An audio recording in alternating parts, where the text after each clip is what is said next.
नमस्कार दोस्तों, स्वागत है हमारे चैनल समृद्धि में। दोस्तों, आज हम इस वीडियो में वट सावित्री व्रत जो कि 6 जून दिन गुरुवार के दिन पड़ रहा है, नहाए खाए से लेकर पारण तक के सभी जरूरी नियम इसमें बताऊंगी। क्योंकि मैंने वीडियो भी डाल रखा है वट सावित्री व्रत का, लेकिन आप लोग के कई सवाल होने के कारण मैंने इस वीडियो में आप लोग के सारे सवाल का जवाब भी दी हूँ। और जो भी छोटे छोटे आप लोग को किसी भी व्रत में संशय रहते हैं वो सब इस वीडियो में बताई हूँ। इसलिए वीडियो को स्किप मत कीजिएगा, ध्यान से सुनिएगा। क्योंकि पति के दीर्घायु के लिए ये व्रत रखा जाता है। कहा जाता है कि सावित्री ने सत्यवान के प्राण वापस ला दिए थे इसी व्रत के कारण। तो ये व्रत बहुत ही महत्वपूर्ण रखता है। हमें पूरा विश्वास है कि हर घर में ये पूजा होती है। शायद ही कोई ऐसा घर होगा जहाँ की महिलाएं ये पूजा नहीं करती होंगी किसी कारणवश। तो चलिए वीडियो को आगे बढ़ाते हैं दोस्तों, और जानते हैं छोटे छोटे नहाए खाए से पारण तक के सभी नियम।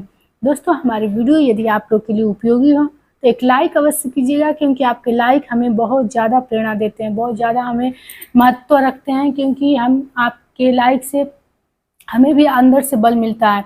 और चैनल पे नए हैं तो सब्सक्राइब कीजिए। दोस्तों, सबसे पहले हम बताएंगे कि वट सावित्री व्रत के दिन गुरुवार पड़ रहा है, इसलिए बुधवार के दिन ही आप लोगों को बाल वगैरह धुल लेना है। जो महिलाएं नाखून वगैरह काटना चाहते हैं नाखून भी काट सकती हैं। और आज के दिन अच्छे से शुद्ध शाकाहारी भोजन किया जाता है। और कोई भी व्रत हो, मूली मसूर सरसों के तेल का सेवन करके कोई भी व्रत नहीं रखा जाता है। इसलिए आप लोग आज के दिन शुद्ध शाकाहारी भोजन कीजिएगा और रात में ही सभी चीज़ों की तैयारी कर लीजिएगा। क्योंकि सबसे अच्छा मुहूर्त पूजा का कहा जाता है कि सुबह सवेरे रहता है। और गर्मी बहुत ज़्यादा है, इसलिए आप लोग सुबह सवेरे ही यदि पूजा करके घर चली आएंगी तो वही सबसे अच्छा होता है। कुछ महिलाएं ऐपन जैसे लगाया जाता है वट वृक्ष पर, तो ऐपन नहीं लगाती हैं। तो देखिए, ऐपन लगाना जरूरी होता है उस पर। तो इसलिए आप लोग चावल के आटे का या फिर से आप लोग पीले सिंदूर से भी कुछ लोग बनाते हैं, लेकिन चावल के आटे में पीला हल्दी मिला करके बनाना ज़्यादा श्रेष्ठकर होता है। तो आप अपने यहाँ एक बार देख लीजिएगा। लेकिन ऐपन बिना पूजा नहीं किया जाता है। धागे से फेरी लगाने की बात है तो धागे के बिना भी फेरी लगाई जा सकती है, अगर धागा है तब भी ठीक है। और फेरी सबसे अच्छा होता है कि 108 फेरी लगाना सबसे महत्वपूर्ण शुभ माना जाता है। लेकिन किसी कारणवश आप लोग को दिक्कत है तो 51-21 भी फेरी लगा सकती हैं। गर्भवती महिलाएं बिल्कुल फेरी नहीं लगाएंगी, क्योंकि फेरी लगाना शुभ नहीं होता है। कुछ लोगों ने पूछा है कि जैसे कि हम घर पे ही पूजा टहनी लाकर कर सकते हैं। हाँ, देखिए, सबसे अच्छा तो होता है कि जड़ लगा हुआ वट वृक्ष का पूजा करना सबसे अशुभ माना जाता है। लेकिन कोई ऐसी परिस्थिति हो जिससे कि आप नहीं जा सकते हैं, जैसे गांव में है बहू वगैरह नहीं जा पाती हैं, तो टहनी ला करके आप घर में भी पूजा कर सकते हैं, कोई दोष नहीं है। देखिए, किसी भी चीज़ में ज़्यादा ताम झाम करने से मन में तमाम तरह की भ्रांतियाँ उत्पन्न होती हैं। इसलिए पूजा पाठ में सबसे अच्छा है आपकी श्रद्धा, आपकी विश्वास की ज़रूरत है, न कि उसमें ज़्यादा ताम झाम आप लोग करें। तो कोई ऐसा डर की ज़रूरत नहीं है। कुछ लोगों ने पूछा है कि कोरा साड़ी पहने या फिर से पहना हुआ साड़ी पहन सकते हैं। देखिए, इसमें कोरा साड़ी का कोई विधान नहीं है। लेकिन यदि आप लोग पहली बार ये व्रत शुरू कर रही हैं तो एक चीज़ जान लीजिए कि पहली बार कोई व्रत यदि कोरा साड़ी पे शुरू कर देंगी तो उसको बार बार कोरा साड़ी ही पहनना पड़ता है। इसलिए अगर पहली बार शुरू कर रही हैं तो साफ सुथरा ही साड़ी पहनिएगा, या अपनी व्यवस्था देख लीजिएगा। यदि संभव हो कि आप हर साल कोरा साड़ी पहन सकती हैं, क्योंकि हम महिलाओं को बहुत सारे ऐसे व्रत मिलते हैं जिसपे कोरा साड़ी अनिवार्य होता है। इसलिए एक एक व्रत यदि आप अपने मन से भी बढ़ाएंगी कि कोरा साड़ी, तो हो सकता है उस साल व्यवस्था न हो पाए तो न पहन सकें। तो इसीलिए हम आप लोग को अच्छा शुद्ध सात्विक जानकारी देने के साथ साथ एक अच्छा सजेशन भी देते हैं कि ये चीज़ मत कीजिएगा ताकि कोई दिक्कत हो। दूसरी चीज़, अपनी व्यवस्था देख लीजिएगा। यदि संभव तो आप लोग कोरा साड़ी भी पहन सकती हैं। जैसे आज के दिन पति के दीर्घायु के लिए पूजा करना है तो लाल या पीला वस्त्र पहनना ज़्यादा श्रेष्ठकर होता है। लेकिन यदि आप तो नीला काला ऐसा कुछ साड़ी पहन रही हैं तो काला तो बिल्कुल मत पहनिएगा, और लाल पीले के सिवा कोई अन्य कलर की साड़ी पहन रही हैं तो उस पर अपनी चुनरी अवश्य डाल लीजिएगा। यदि चुनरी नहीं है तो कोई लाल पीला दुपट्टा ही डाल लीजिएगा, लेकिन अवश्य डाल लीजिएगा। साड़ी के आंचल के सिवा एक अब चुनरी के लिए सिर पे पल्लू चाहिए। सिर पे पल्लू रख के ही आप लोग पूजा कीजिएगा। गुरुवार का दिन है, इसलिए बाल बिल्कुल मत भिगोइएगा। यदि किसी कारणवश भिगोना भी पड़े तो साबुन शैम्पू का यूज बिल्कुल मत कीजिएगा, क्योंकि गुरुवार भी है और अमावस्या भी है। अब आज के दिन आप लोग कहेंगे कि पीला सिंदूर कैसे लगाएं, तो क्योंकि जब कोई व्रत पड़ जाता है, त्योहार पड़ जाता है तो वार खत्म हो जाता है। इसलिए ये चीज़ का संशय मत कीजिएगा कि आप लोगों को पीला सिंदूर नहीं लगाना है। आज के दिन सिंदूरा से 5 या 7 बार, जो कि मैंने पिछले वीडियो में बता रखा है, 5 या 7 बार पीला सिंदूर अवश्य मांग में भरें।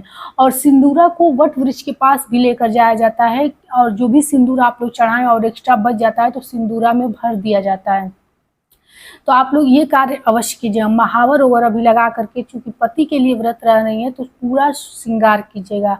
मंगलसूत्र आज के दिन अवश्य पहनिएगा। कांच की चूड़ी हाथ में पहनिएगा, क्योंकि लोग मेटल की चूड़ी ज़्यादा रखते हैं, लेकिन आज के दिन कांच की चूड़ी ही पहनिएगा आप लोग। पैरों में बिछिया पायल अवश्य पहन लीजिएगा। जितना भी हो आपसे संभव श्रृंगार अवश्य कीजिएगा। दूसरी चीज, वहाँ यदि कथा सुन सकती हैं तो ठीक है, नहीं तो घर पे आके पति के द्वारा या स्वयं के द्वारा कथा अवश्य सुनिएगा, क्योंकि इस व्रत में कथा सुनना अनिवार्य होता है। दूसरी चीज, सुहाग की सामग्री वहाँ चढ़ाई जाती है, जो कि ब्राह्मणों को दान की जाती है, लेकिन उसमें से कुछ 2-4 सामग्री निकाल लीजिएगा जो अपने यूज प्रसाद के रूप में यूज किया जाता है। और जो भी चीज़ें चढ़ाई हैं प्रसाद के रूप में जो ब्राह्मण को देना है, कुछ लोगों के यहाँ तो ब्राह्मण वहीं बैठे रहते हैं जिसको लोग आसानी से दे देते हैं, लेकिन यदि ऐसा नहीं है तो आप परेशान मत होइएगा, अगले दिन भी आप लोग दान दे सकती हैं। दान कभी भी प्लास्टिक में रख करके नहीं देना चाहिए या प्लास्टिक के डलिया में रख करके नहीं देना चाहिए। दान हमेशा बम्बू के पात्र में यदि दें तो ज़्यादा शुभ माना जाता है। यदि उसमें भी नहीं दे पाते तो किसी थाली वगैरह में ही रख कर दे दीजिएगा, फिर आप अपनी थाली भी ले सकती हैं। देखिए, किसी चीज़ में ज़्यादा ताम झाम नहीं करना चाहिए, लेकिन त्रुटियां भी नहीं करना चाहिए जिससे कि आपकी पूजा सभी विफल हो। इसके बाद से आप लोग यदि पीरियड में आए तो पूजा स्वयं नहीं करेंगी, किसी को अपने मतलब सामान दे करके पूजा करा लेंगी। और वट वृक्ष के पास भी मत जाइएगा। मान लीजिए कि आप लोग जाएंगी, दूर बैठेंगी, मतलब अच्छा भी नहीं लगता है। और दूसरी चीज़ ये रहती है कि किसी औरत से मतलब दूसरी महिला से स्पर्श होंगी तो ये चीज़ अच्छा नहीं होता है। तो आप लोग घर पे ही रहिएगा। हाँ, श्रृंगार कर सकती हैं, श्रृंगार करने में कोई मतलब मनाही नहीं है।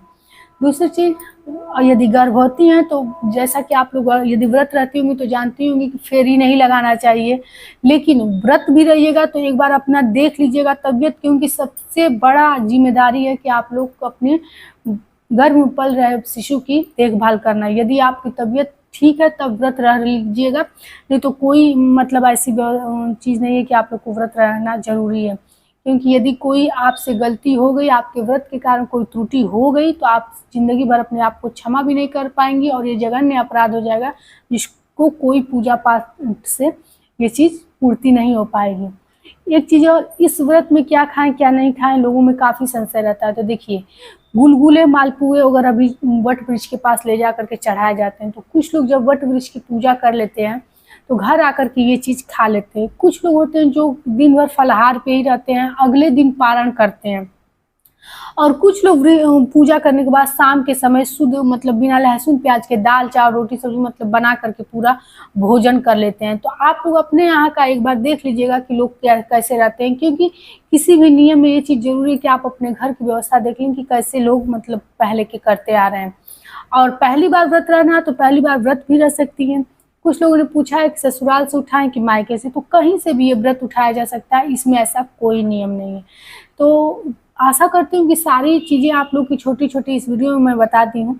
और हाँ, वट वृक्ष के बाद पति की भी पूजा की जाती है, जो कि बम्बू का पंखा है।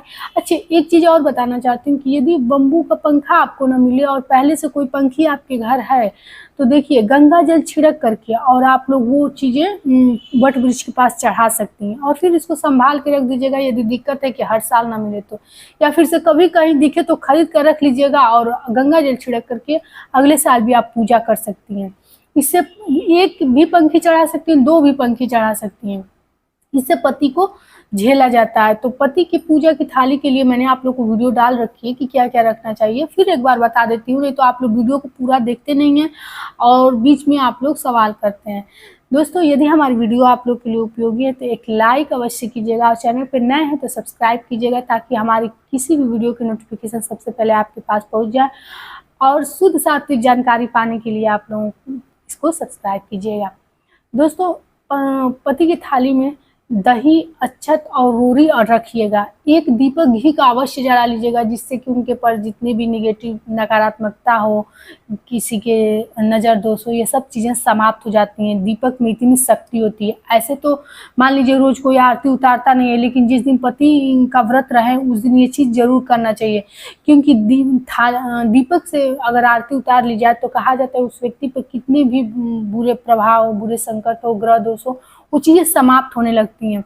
इसके बाद से दही, कभी भी तिलक लगाएं तो दही और अक्षत अवश्य लगाना चाहिए, जिससे कि उनको शुक्र ग्रह की और चंद्र ग्रह की कृपा मिले, और मजबूत भी ये ग्रह होते हैं, जिससे कि आपके जीवन में भौतिक सुख साधन के साथ साथ आपके उन्नति तरक्की के मार्ग भी बनते हैं। इसके बाद से कलावा उनको बांधें। कलावा बांधने के बाद जो भी प्रसाद वगैरह आप लोग चढ़ाएं उनको भेंट करें। अगर पति दूर हैं तो आप कोई बात नहीं, ड्राई फ्रूट वगैरह प्रसाद के रूप में रख दीजिए, और पंखी जो है उनके निमित्त रख दीजिए। आएंगे तो आप लोग उनसे स्पर्श करा सकते हैं, क्योंकि अब बाद में तो कोई मतलब उनको झेलेगा नहीं, तो स्पर्श करा के आप लोग उनके लिए रख सकती हैं। और पति को प्रणाम अवश्य किया जाता है, चाहे वीडियो कॉल के माध्यम से करें, फ़ोन पे करें। और अपने बड़े बुजुर्गों का आशीर्वाद अपने सिर पे हाथ रख करके वट वृक्ष के पास ही अवश्य ले लीजिएगा। घर आकर के जो भी बड़े लोग हैं उनका भी आशीर्वाद अवश्य लीजिएगा। तो सारे संशय आप लोग की इस वीडियो में छोटी छोटी बातों के जवाब मैं दे दी हूँ। और भी कोई बात हो तो कमेंट बॉक्स में लिख करके अवश्य पूछ लीजिएगा। फिर मिलेंगे एक नई जानकारी के साथ, तब तक के लिए जय श्री राम।